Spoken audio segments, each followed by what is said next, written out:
ወንድሞችና እህቶች ልብ እንድትሉ እንፈልገው ነገር ዱንያ ያለ ፈተና የሚሆን ምንም አይነት ነገር የለም። በተለይ ሙስሊም ሆነን እምነታችንን ሙስሊም ነው ካልን በአላህ ካመንን በቁርአን ካመንን የነብዩ ሰለላሁ ዐለይሂ ወሰለም መንገድ እንከተላለን ካልን ይሄው እየተነገረን ነው። ፈኢነ መዐል ዑስሪ ዩስራ ኢነ መዐል ዑስሪ ዩስራ ገና ከወዲሁ ሬዲ ሁን እየተባለ ሁሉ ነገሮች አልጋ ባልጋ አይደሉም። ሁሉ ነገሮች የተመቻቹ አይደሉም።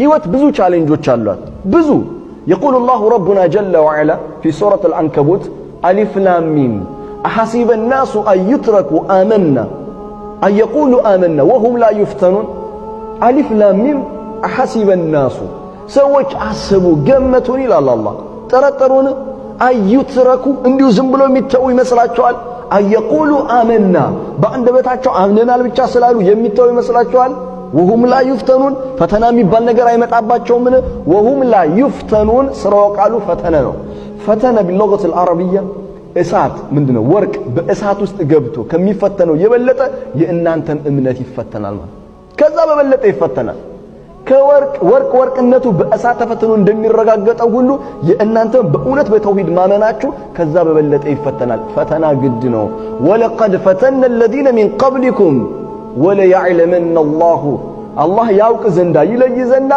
አማኞችንና ካዶችን ለመነጠል በእርግጥም አላህ ከናንተ በፊት የነበሩ ህዝቦችንም ፈትኗል።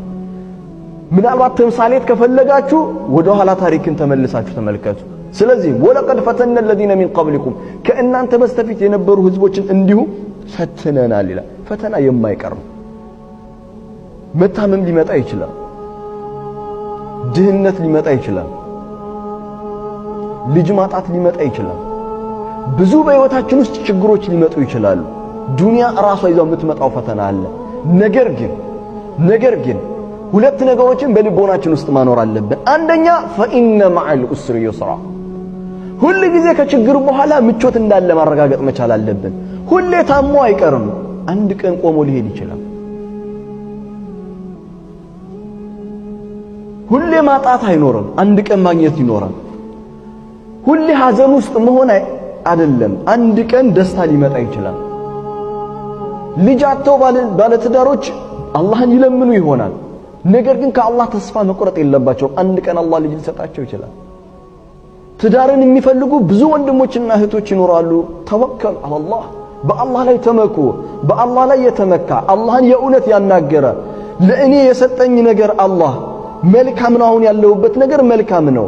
ለእኔ መልካም ነገር አዘጋጅቶልኛል። ለእኔ እንደ አንድ ፈተና ነው ይሄን የሰጠኝ።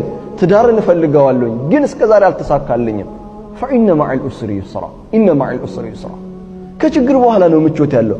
እንደውም አንድ ነገር ፈልገው ሳታገኘው ቀርቶ ስታገኘው የእውነት ትርጉም ትሰጠዋለህ፣ ዋጋ ይኖረዋል። በህይወት ውስጥ የእውነት ዋጋ ይኖረዋል። ስለዚህ ህይወት ብዙ ነገሮች አሏት። ቁርአን በሚደንቀኝ